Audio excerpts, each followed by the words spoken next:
Welcome to Building My Legacy podcast. This podcast is designed for leaders and entrepreneurs who want to leave a legacy and will provide strategies that focus upon key elements for legacy creation, determining your desired impact and its benefit, increasing your legacy's reach by engaging key stakeholders, planning, prioritizing, and executing. Here's your host, Dr. Lois Sonstegard. Welcome, everybody, to today's Building My Legacy podcast. I have with me today Greg Kihlström. Greg Kihlström is a best-selling author. He's a speaker. He's an entrepreneur. And he has been a regular contributor to some major magazines: Forbes, Advertising Age, Smart CEO, Website Magazine, and Washington Post. Obviously, you are well heard. He is currently CEO of CareerGig. Before that, he was part of a digital company, Carousel 30, which he sold in 2017.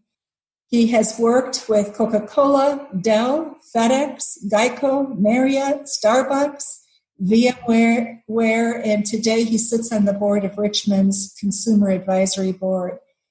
So, Greg, you have an incredibly rich background. And added to that, you've just come out with a book in 2020, The Center of Experience, that talks about how consumers and employees' experience can be operationalized into cohesive brand experiences. And I think, how do we blend that? That's, I think, an issue that people are going to be really searching for. And then you did the Agile Consumer before that, so you are very, very into writing. And there he talks about the recent shifts in brand and consumer relationships and how companies must become more agile across their entire operation to be successful.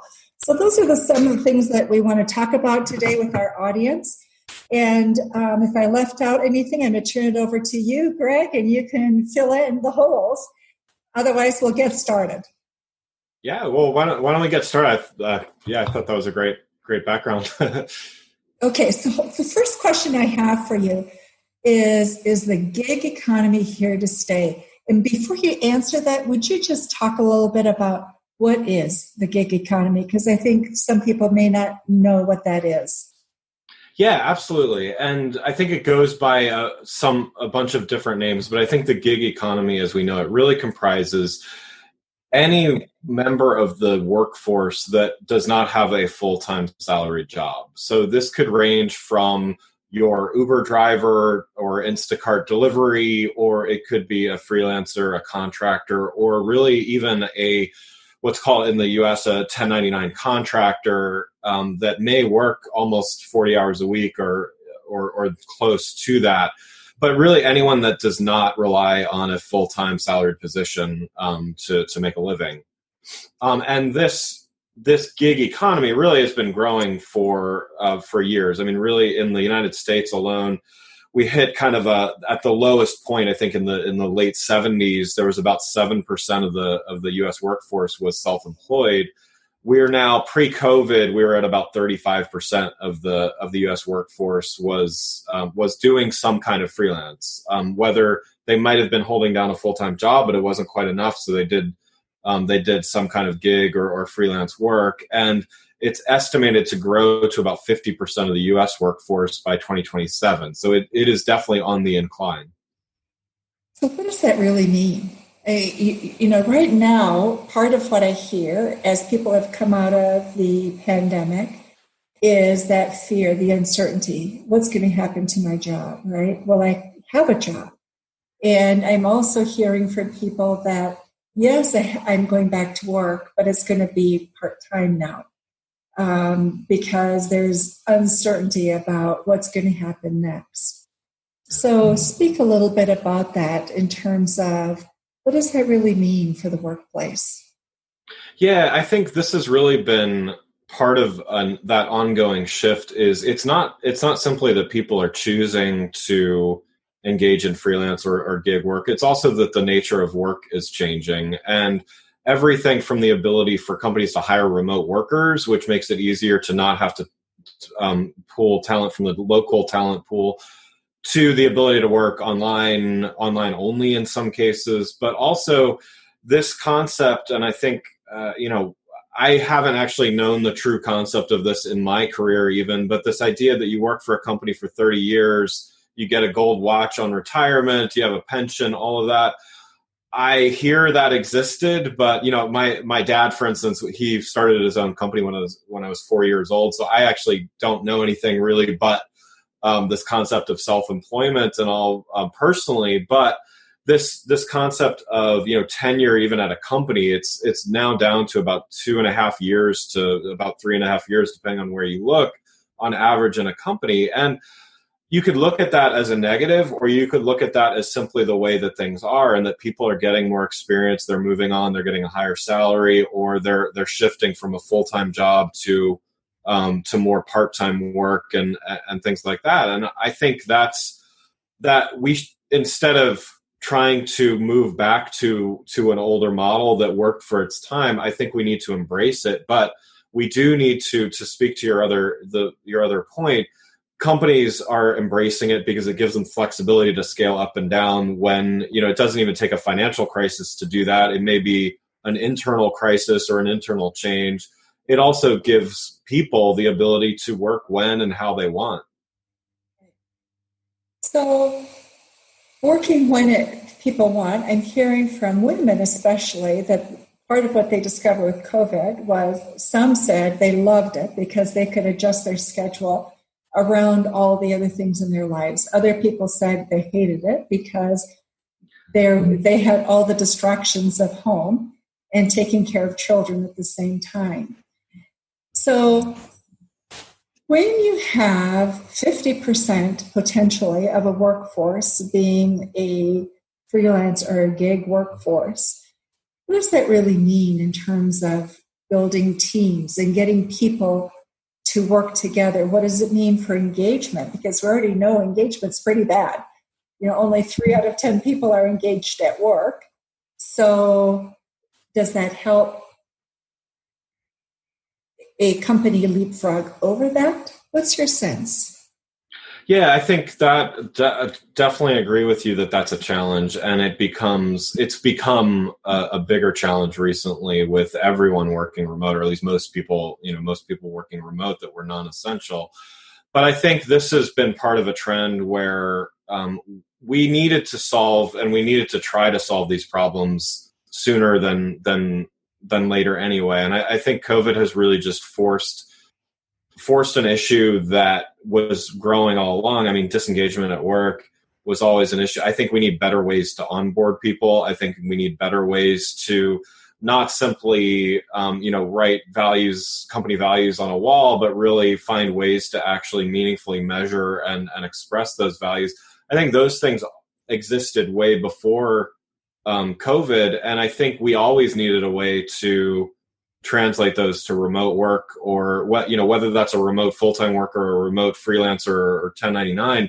I think we always needed a way to solve that. I can't say that we've quite figured that out, but if there could be a positive out of such a terrible time that that many of us or all of us have been going through, if there could be a positive, it might be that we're finding a better way to work together remotely. And you touched on another point, which is remote work actually, and the ability to, at the very least, telecommute does increase the ability for more diversity in companies. And, whether that's women and men both, taking care of their kids, or a spouse or partner taking care of a loved one that, needs extra attention or medical care. Those things, they always existed. And I think this is forcing that issue as well. And I think it's good that we're talking about it.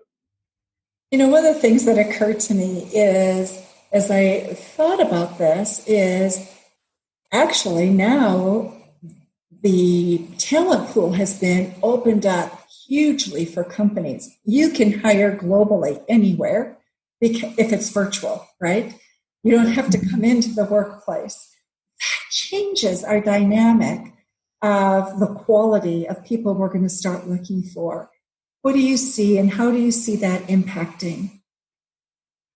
Yeah, I think I think it's going to be an interesting dynamic. I think there are certainly challenges with already there's challenges with doing things like verifying someone's backgrounds and their skills before you can hire them. I think opening up the talent pool is great because there's a wider variety of people that you can hire. It does cause additional challenges in properly vetting and onboarding and some of those other things you mentioned as far as from a onboarding from a company culture standpoint, finding the right people and onboarding them properly. So I think I've lived through this in my marketing agency, Carousel 30. We shifted from a solely staffing, internal full-time staffed model to a hybrid of outsourcing, offshoring, as well as having a team, a full-time team on site. So, we dealt with some of those issues early on as far as, how do we extend some of our culture to not even just a remote workforce, but a remote team that wasn't even part of our own company. How did we extend some of our values to them? And it's certainly, it takes doing and it takes documenting and it takes, instilling process even in people that normally, you kind of take culture for granted sometimes, but it's something that needs to be intentional. I think culture is huge. I have done a tremendous amount of work in Asia, in particular, also Europe. But when I would take groups of people to Asia to develop business and would do business myself with a manufacturing company that I owned, one of the things that I realized was a lot of people walked away from deals because they didn't understand culture. And I see the same thing happening in the workplace. We bring people in with different, very diverse backgrounds. We don't do a good job of integrating right now.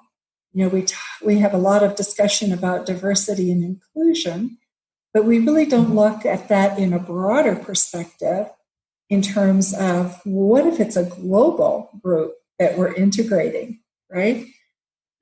Yeah.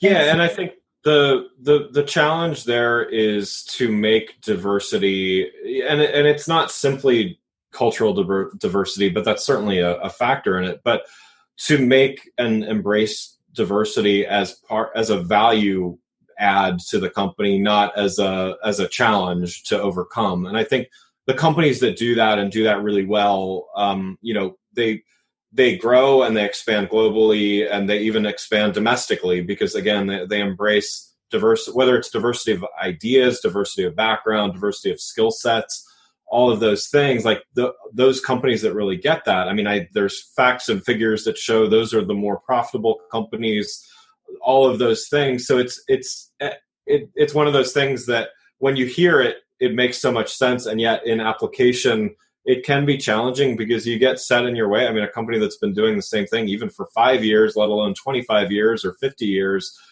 kind of doing things the same way. It's often challenging to change things and open up a little bit. So when you look at this and with the work you've done, Greg, what have you found? How do you vet? How do you look at the hiring of a freelancer? Sure. So there's a few things and I think there's a few things that are different for freelancers versus full-time employees. So I think with any hiring, you need to make sure that they have the skills and the background that you need. So with hiring freelancers, there are ways you can do background checks just like you would with a full-time employee. You can do skills assessments, and that's certainly something that CareerGig we've automated and made very streamlined as well to be able to do that. I think the other thing with freelancers and contractors is finding a way.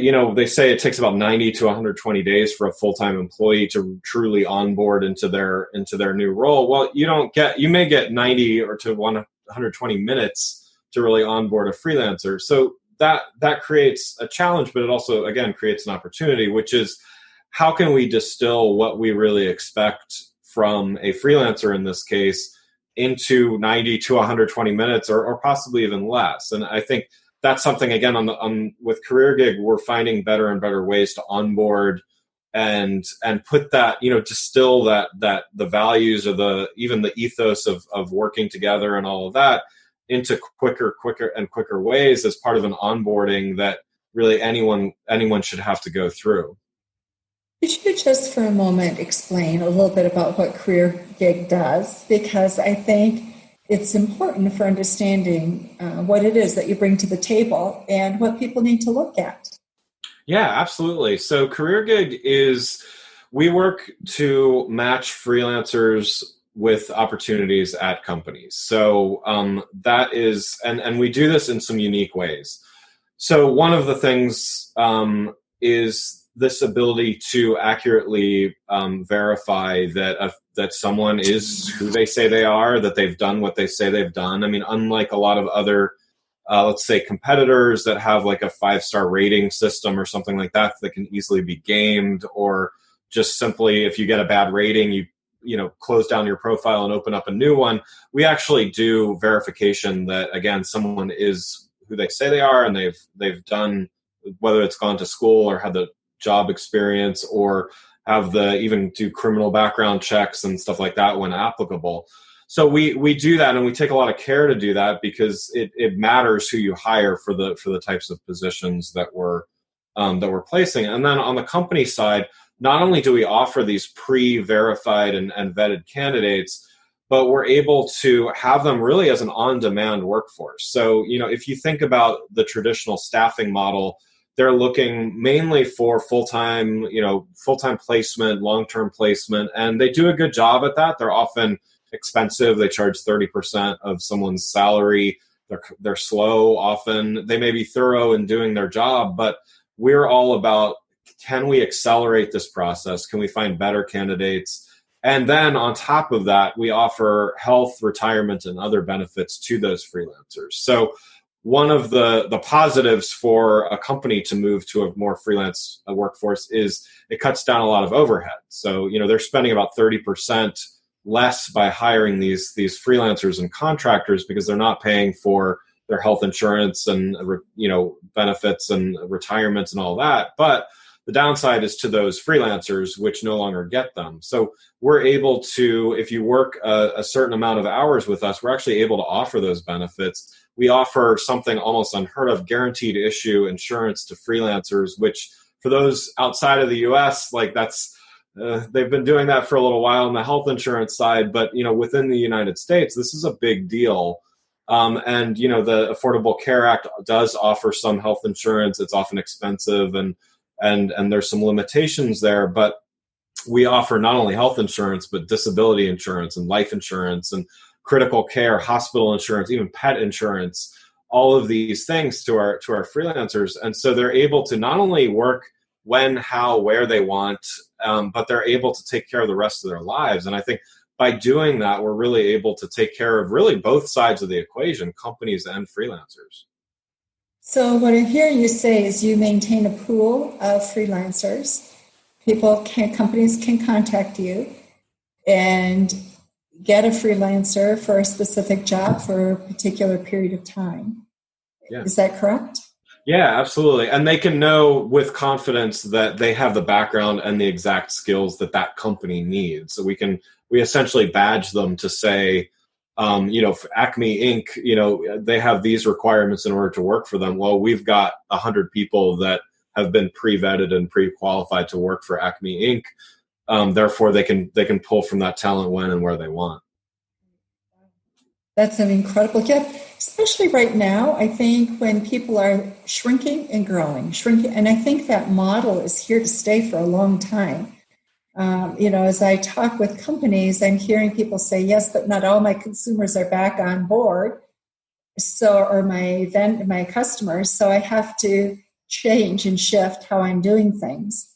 And I think we're going to see people coming on and off board as whatever happens. Is there a second wave? Those are the questions that are unanswered at the moment. So an incredible service that you provide companies right now. Oh, thanks. Yeah, and I definitely agree with that. That need to be, I think it's especially relevant right now to be able to kind of shrink and expand and, as needed. But that's not going to change either. I mean, hopefully COVID goes and is no longer an issue for anyone shortly enough. But there's always going to be ups and downs, whether it's industry ups and downs, even seasonal ups and downs within an existing cycle. So tell me, Greg, with all of what you've done and what you've worked with, companies you've worked with, I mean, your list of companies is remarkable. What do you see the future of the workplace to be? What will it look like? Yeah, I think what I see is really this continuum, and this is more about you mentioned a couple books that I wrote as well, and I see a continuum of the individual having more and more choice and power in the equation of what they do and how they do it. And I think this is going to take a while to come to fruition, but I do believe this trend we see of more and more individuals and freelancers existing in the workforce, I think that's going to continue to grow. And I don't think that's a bad thing for large companies and organizations either. I actually think it's a win-win. I think when individuals are able to have more choice and be able to take care of more of their own needs in their personal lives and their financial and their future, companies will actually benefit because they're taking on less of the burden. And I see that as really the future of the workforce, is that individuals this trend of the tenure may even decrease, but I don't know that that's a bad thing. I think it's incumbent on companies to make it clearer and clearer why you should work for them. I think that's part of the organizational and the leadership work that needs to be done and will always need to be done. But I see this as just as an ongoing trend of there's going to be great talent. They're going to move around more, and they're going to demand more flexibility because they're taking care of the rest of their lives. That whole work-life, whether you call it work-life balance or work-life integration, I generally talk about the latter because I don't think you can completely separate one from the other anymore. But you still need the life part of that equation, and I think I think many, many more people are going to have more of that life part of that equation in the future. What that says to me is companies that don't get how to take care of employees, don't know how to onboard, don't know how to take a virtual group of freelancers, regulars, so to speak, and integrate them, they're going to have trouble with retaining and getting employees down the road. Am I right or wrong? Yeah, absolutely. I think it goes back to on the organization side, it goes back to leadership and culture and really making your values clear. And I think that I started on the outside as a marketer and a brander, and the more that I got involved with branding and marketing, the more I realized that in order to have great marketing, you have to have a great product. In order to have a great product, you have to have good customer experience. And you can't have good customer experience without great employee experience. And sure enough, you can't have great, happy employees without them truly knowing what the mission of the organization is and buying into it. And I think that's what you're talking about, is there's got to be more and more succinct ways of explaining that, expressing that, and then finding the right people to do that work. So one of the things that you see large companies doing, and you've certainly worked with a number of them, is there are some who have a philosophy, you shrink your employment group by, let's say, 10%, 15% every year, because that keeps everybody on their toes. And in a sense, what you're offering is just keep your pool of people at 70% or 80%, of what you need, and freelance the rest and get that top talent, but don't keep churning, because that churning may cause you to lack that stability and ability to onboard people. What do you think? Yeah, I completely agree. I mean, think about what you just said. Think about that model. I mean, that means that you've got a core people that are not fearing for their jobs. There's a core, I mean, sure, a crisis could hit or something, but they're not fearing for their jobs. And yet you have this freelance pool that is actually really, really happy freelancing and wants to do that, and yet would love to work for a great brand.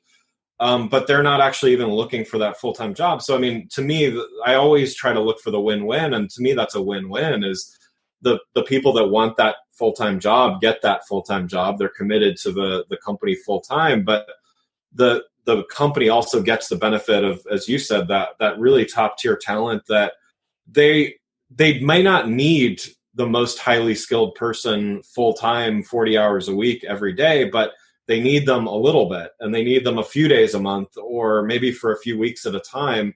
And so they get them, and that person is thrilled to do that because they have that week to book with that company, and the rest of the time they're busy. So again, it's that win-win scenario. Greg, we have been talking for, it's hard to believe, a good half hour.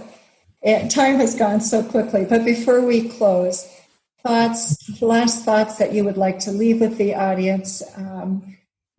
For those of you who are listening, we will have information about Greg's books, so you can order them. We'll have the titles, and certainly they're available through Amazon, I'm guessing, correct? Yeah. They're so in the show notes, we'll put the information about that there, so you can go ahead and get those books.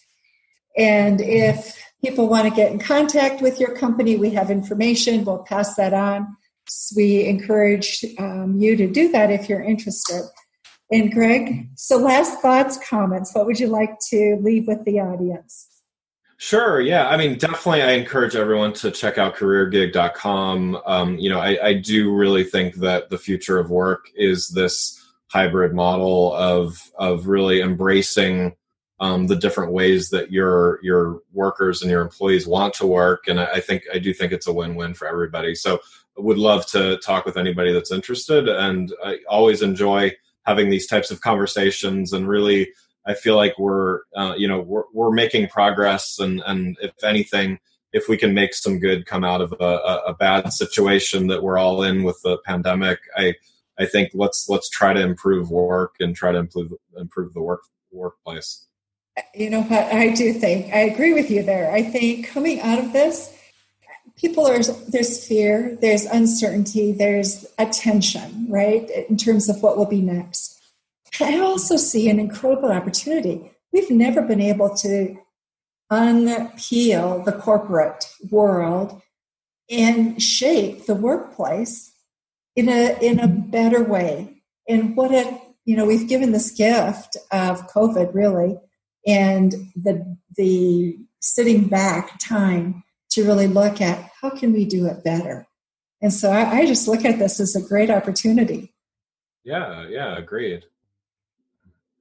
Those of you who are listening, before we started, I was talking briefly with Greg about doing a roundtable in the future. So stay tuned. We'll have information on that. We'll come back with a whole lot more on this subject with Greg and a number of other people. Thank you all for listening to us today on Building My Legacy podcast. And Greg, thank you so much for your time. Thanks so much for having me. You've been listening to Building My Legacy podcast with Dr. Lois Sonstegard. To book your appointment with Dr. Sonstegard, visit www.buildtomorrow.com.